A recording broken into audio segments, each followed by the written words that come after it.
ጤናማ ምግብ ትመገባለህ፣ ነገር ግን ከምግብ በኋላ የሆድ መንፋት፣ የመድከም እንዲሁም ሆድ አካባቢ ምቾት ይነሳሃል።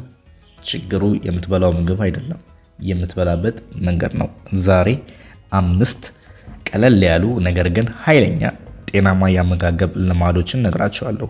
ይህም የምግብን መፈጨት እንዲሁም አቅምን፣ በአጠቃላይ ሰውነትን ጤናን ያስተካክላል። የመጀመሪያው የምግብ መደበኛነት ነው።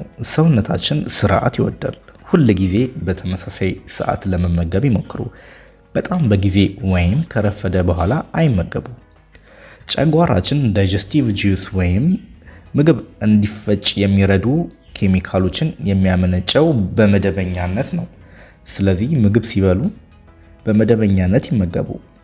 እንዲሁም ከ2 ገበታ ሰዓታት መካከል ላይ ከውሃ ውጭ ምንም ነገር ወደ አፉ አያስገቡ። ለምሳሌ ከቁርስና ከምሳ ሰዓት መሃል ከውሃ በስተቀር ምንም አይመገቡ። ሁለተኛው መጠነኛነት ነው። በመጠን መመገብ፣ የሚያስፈልጋችሁን ብቻ መመገብ፣ ከሚያስፈልጋችሁ በላይ አትመገቡ። ረሃብን ካስታገሳችሁ እንዲሁም ሳቲስፋይድ ወይም ካረካችሁ ምግብ መመገብ ያቆሙ። ሆዳችሁ እስኪሞላ አትመገቡ። በአንድ ጊዜ ብዙ መመገብ ሆድ ላይ ጫና ይፈጥራል፣ የመክበድ ስሜት እንዲሁም እንቅልፍ የማለት ስሜት ያመጣል። ረሃባችሁን ለማስታገስ እንጂ ስሜታችሁን ለማስደሰት አትመገቡ።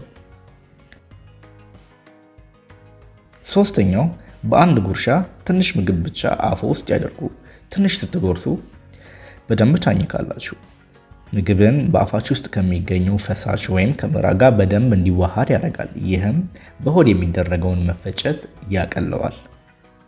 በዚህም ምክንያት በአንድ ጊዜ ትንሽ ብቻም እንድትመገቡ ያደርጋል። ይህም ካላስፈላጊ ውፍረት ይከላከልላቸዋል። ይህ ቀለል ያለ ልማድ የምግብ መፈጨትን ያሻሽላል። አራተኛው ዘና እና ቀስ ብላችሁ ብሉ።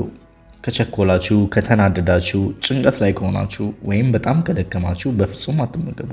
የምግብ መፈጨት ጥሩ የሚሆነው ሰውነታችሁ ዘና ሲል ነው። በጣም ከቸኮላችሁ ወይም ጭንቀት ላይ ካላችሁ ከመመገባችሁ በፊት ጊዜ ወስደው ረጋ ይበሉ። አምስተኛው ምግብን በደንብ ያላምጡ። የምግብ መፈጨት በአፍ ነው የሚጀምረው። በደንብ ሲያኝኩ ምግብ በደንብ ይፈጫል። ምራቅ ውስጥ የሚገኘው የኬሚካል ዳይጀሽን ይጀምራል። ይህም ጨጓራ ላይ ጫና እንዳይፈጠር ወይም ጨጓራ ላይ ጫና እንዲቀንስ ያደርጋል። ስለዚህ ዝም ብለው አይዋጡ፣ ነገር ግን በደንብ ያኝኩ። ጤናማ አመጋገብ የካሎሪ ወይም የኃይል ጉዳይ ብቻ አይደለም። ዛሬ እነዚህ 5 ልማዶች አንዱን ይጀምሩ። ትንሽ ለውጥ በየቀኑ ትልቅ ውጤት ያመጣል። ቪዲዮውን ካስደሰታችሁ ላይክ፣ ሼር እንዲሁም ሰብስክራይብ ያደርጉ። በሚቀጥሉት ቪዲዮዎች ደግሞ ሌሎች ተጨማሪ ጤናማ ልማዶችን እነግራችኋለሁ። መልካም ጊዜ።